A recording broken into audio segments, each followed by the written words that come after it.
Hello, my name is Hamish Taylor, and I'm delighted to have been asked to provide a keynote speech at the Nvolve Workforce Excellence Conference on September the 23rd. Now, in my career as a line manager that became a chief executive and later on a global advisor, I've seen a variety of situations. I was the non-airline guy in a senior role at the airline. I was the non-railwayman in charge of a railway. I was the non-banker as a chief executive of a bank. And in my keynote, Trains, Planes and Toilet Cleaners, I'm going to share with you some of my experiences in taking a workforce with you on a new journey.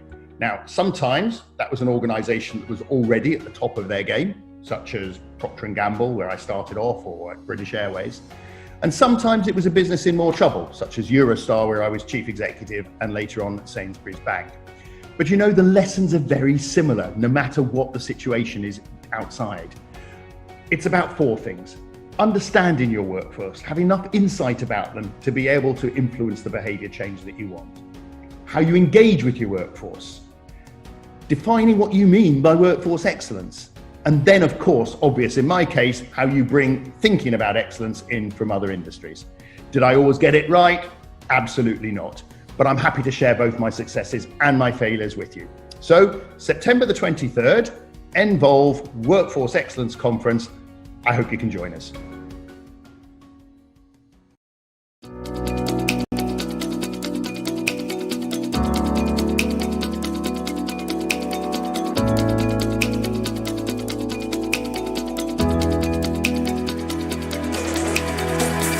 Hi everyone, welcome to the Workforce Excellence Show, episode 7, where today I am joined again by Joe Moffat of Woodreed and the Engage for Success movement. And today we're going to be talking about employee engagement, and more specifically we're going to be talking about the 4 enablers of employee engagement. So Joe, could you explain to us what the 4 enablers of employee engagement actually are? These are the 4 traits that organisations with highly engaged workforces share and demonstrate. It's not a rigid sort of one size fits all, but they are a really good lens to look at an organisation through, and a really, really good way of making sure that you are doing as much as you possibly can to create an engaged workforce. So there's 4 of them. The first, this kind of answers your question, I think, because they need to be strategically at the heart of how an organisation works. It isn't, you don't sort of sit down and think, now what can we do what are the things we can do? What are the ways we can engage our workforce? You've got to actually think of it as intrinsic to how you run your business and how you run your organisation. So the first one is around having inspiring, empowering and visible leaders who can share a good story about where the organisation's come from and where it's going. In other words, who can tell the strategic narrative or tell the brand story. That's really all around purpose. That's really all around saying, why are we here? What are we doing? What is my contribution? It helps me answer the question, why am I getting out of bed in the morning? Whether I'm getting out of bed in the morning to shuffle along the landing to another bedroom, or sit at the dining room table, or put my laptop on my lap on the sofa, or actually physically go to work. You know, why am I getting out of bed in the morning to do this? What is my purpose? And that's the role of leadership, in being able to articulate that, share that, make it relevant, put some personal humanity behind that for people is really, really important. So that's the first one. Second one is around the role of line managers, team leaders, the ability of people managers to be able to treat their people as individuals, coach them, stretch them, develop their talents, understand where they're coming from, what their personal strengths are, and develop those, and help to create an experience for that individual employee that is absolutely great. That's really, really important. You know, it is a cliche, but it's a truth. It's true because it's a cliche. People don't quit their companies, they quit their bosses. And so the role of line managers, people leaders, team leaders is absolutely paramount in creating an engaged workforce, and their ability to apply those kind of personal, human, people skills is really, really crucial. You know, they're sometimes called the soft skills, aren't they? Yeah, yeah. But they're not. I mean, in my book, they're possibly some of the hardest skills. We can all learn to be coders. We can learn to be accountants. We can learn sales techniques. We can learn to work in a call center. We can learn those sorts of hard skills, practice skills, professional skills. Yeah. People skills, we often think, oh, we just have those innately. But we, you know, because we're people, but we don't. Not everyone does. And a lot of times people think that they have to be somebody different when they come to work. You know, they're wonderfully warm and human and engaging and empathetic. But when they come to work, well, they've got to put on a kind of carapace of a different approach. And that's a big mistake. But yeah, the people skills as evidenced by line managers and people leaders is really, really important. And they have to take that story that the leadership have articulated, and they have to make it relevant to their team. All right, guys, what's this mean for us? Let's tell some stories about what it, you know, where we've done this.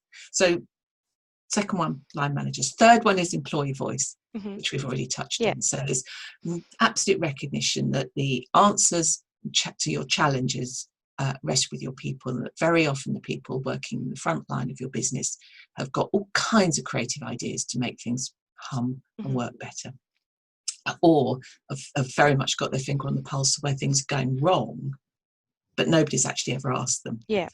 And so suddenly, you know, you have a big corporate scandal or a big blow up problem, and you hear, how many times we hear people say, oh, we knew that was going on, we didn't tell anyone, or nobody asked us, or we didn't feel safe in sharing that information. And then the fourth enabler is really around organizational integrity. And that's basically saying that your values are not just, you know, a handful of words on a poster stuck on the wall, but your values are really demonstrated and lived through the behaviors of everyone in your organization, from your newest recruit to your most senior leader, to your, you know, all, and at all points in between. So it's not just about having some values that, you know, kind of dreamt up in the bath one night and stuck them on the poster, or had an away day with the senior leadership team locked away in a 5-star hotel somewhere and came up with some values. You know, no values. Well, there's a whole process that you need to go through to make them really work properly. But, you know, values on their own are meaningless if you haven't got behaviours to really bring those to life, and that the leadership role model those, that people are rewarded and recognised for demonstrating those, that there's some opportunities for peer recognition, colleague recognition. Which again comes back to your point about technology. You know, there's some fabulous platforms that can help make that happen. So organisation integrity is the fourth one. You know, the values on the wall, there's no gap between the way we say we will do things and what actually people will see in terms of how we relate and interact and live our lives and behave on a day-to-day basis with each other, with our peers, with our colleagues, with our direct reports, with our customers. So that is a consistent experience for everybody, whether they're inside the organisation or whether they're external to it, in terms of our experience of that organisation and its brand, because its values are at the heart of everything that they do. So get those things right. And that's strategic. That's, you know, that's across the board. And then you look at each of those, and there's a whole raft of different things and ways, to answer your question, that you can bring those to life. You know, you talk about reward and recognition, you talk about induction, you talk about recruitment, you know, you talk about health and well-being. You know, there's a whole raft of things that you can do, but I would argue those four enablers are a really, really good framework for anybody as a start point, and they're a great checklist, you know, to ask challenge against as well. Perfect. So you've kind of answered my next question there. So I was going to ask you, whose responsibility is it for employee engagement? Like, who does it fall on? I suppose you've answered there with the four enablers that it falls on the top level management, and then the team leaders and the line managers and even the employee. So what I'm going to ask then instead is, does it fall on one particular department? Would you agree with that? Does it fall on the HR department, or would it be the employee engagement department, or is it something that should be kind of fed into every single department, and every department takes responsibility for employee engagement? Yes. Yes. Well, yes and no. Yes. in a sort of broad sense. If we do not get the leadership team or the C-suite or exec team or whatever we're going to call them on board with this, we haven't got a hope in hell of it landing. So it is absolutely crucial that they are on board with it. And very often that means that we have to go through a process of demonstrating with evidence and hard facts the intrinsic links between these employee engagement, employee experience, and the business performance, whether it be in terms of productivity, profitability, customer experience, that intrinsic link between employee experience and customer experience, it's a beautiful flow. So we have to get them on board, yes, because if we don't, then decisions are not made with that in mind. So that's absolutely crucial. It's very often HR, isn't it? I mean, organisations have slightly different structures, of course, but HR are going to be in there because they're people. They're the people directors, the head of people. So they are key. But I would also say that marketing ought to be in there because in my book, it's about brand. Coming back to what I was saying at the beginning, it's about using your brand as powerfully to engage your people inside as you do to engage your customers and consumers outside. So marketing really, really need to come in here. Sometimes it saddens me to see that you've got sort of marketing over here and HR over there, and ne'er the twain shall meet. And people talk about employer brands. It's almost like HR have kind of, oh, look, marketing have got a brand and we want one too, so we'll have an employer brand. And they're kind of running along parallel paths or even divergent paths sometimes, which is, hopeless. Really, there should be one brand and it needs to be nuanced and brought to life appropriately to its audience, but you need one core brand. So I would bring marketing into the play as well. But yes, as I've already said, line managers, people leaders, they all have their part to play. But, everybody, individuals have a role to play. We have a responsibility to make our workplaces and our working environment and the experience of our colleagues as good as it can be. Yeah. And then there's that mutuality that they'll make it as good as it can be for us as well. So, it is down to us all. There's a real sense that you can't just abdicate it and say, oh, no, it's someone else's responsibilities, because that then, if you're not careful, that pushes you straight back into that whole tick box exercise of employee engagement. I've got an employee engagement manager. They do the survey every 2 years, so that's employee engagement taken care of. No, not really. So you've kind of touched on the next thing I'm going to ask you about a few times throughout what we've been speaking about already. So from your experience, you might have come across some companies or businesses that by the book, they seem to be doing everything right in terms of employee engagement. They have all the right tools in place. They seem to be doing everything right, but their employees are still just not engaged. Is there another element that they could be missing out on here, or do you have any advice that you could give to them? I think it can often be because they've got, to take the point you've made, they've got the right tools in place. That's that can be the clue that it's tools. It's a box of tricks. It's a tick box.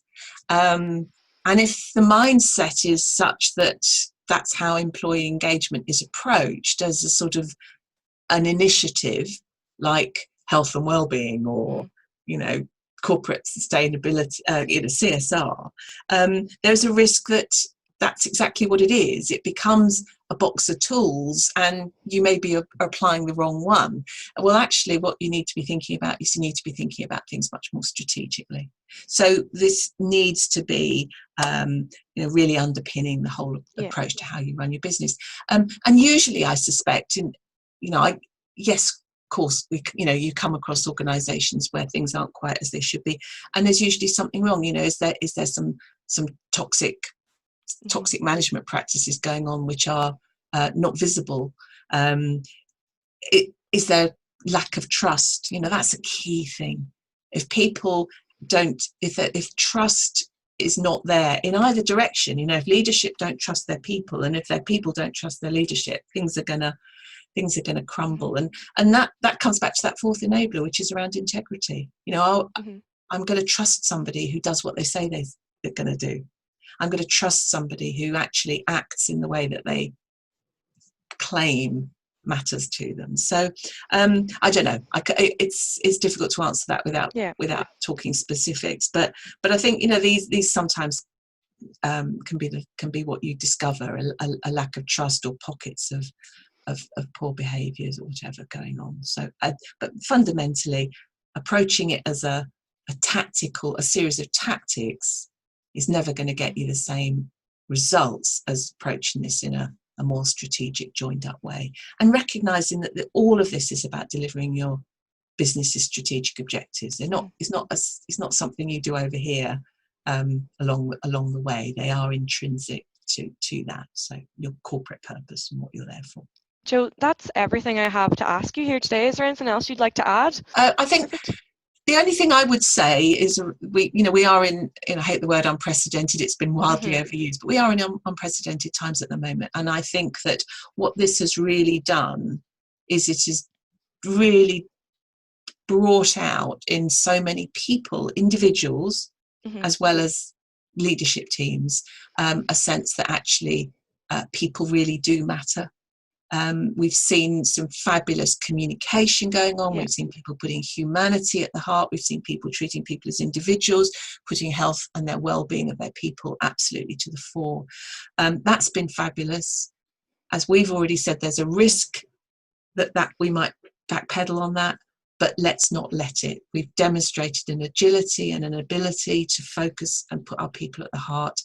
Let's recognise that continuing to do that is going to fit our organisations and businesses for success in the years ahead. So that's what I would say. So Jo, that kind of brings me to our last question. This is something we've been asking everyone kind of at the end of these sessions, and I suppose it'll sum everything up nicely too.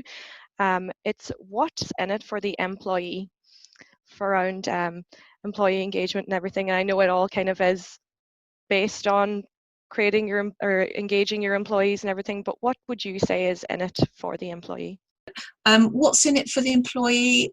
Well, we spend so much of our time at work. When we're not, many of us, when we're not at work, we're thinking about work. Why on earth would we not want that to be the best experience it can possibly be? Why would we not want to feel fulfilled?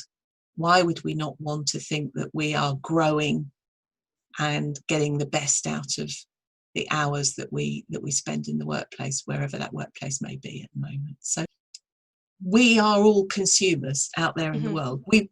When you think about it in the consumer workplace, in the consumer world, we're used to having our voices heard. We are forever being asked for our opinions, to rate things, Trustpilot, Glassdoor, TripAdvisor, you name it. We're Amazon. We expect to be heard as consumers, and we want to be heard in the workplace. So we take that with us. So tick that box. We need to be listened to, and we need to be heard in the workplace. That's around the whole employee voice thing. But we need to feel valued. It's a really important part of our human psyche. We need to feel part of a team. The whole thing about social relatedness is really, really important as well. Create a great workplace where you've got an engaged workforce who are having a great experience. We're going to make sure that happens, aren't we? If we've got a leadership team who are able to tell that great story, then they're conveying a clear sense of purpose. Again, that's something that is a really important driver to people in terms of their psychology and their mental health and their well-being. So getting all of those things right will play to an awful lot of the things that are going on in here that I don't really understand and I don't really know about and all the rest of it, but actually have a huge impact on how I feel about not only my working day, but my general sense of who I am and my well-being. So all sorts, lots and lots of reasons. But thank you very much, Jo. Thanks for joining us today on this episode of the Workforce Excellence Show. It was great to have you, and thanks again. Thank you very much, Rishi. It's been a pleasure. Thank you. Bye-bye. No problem. Thank you.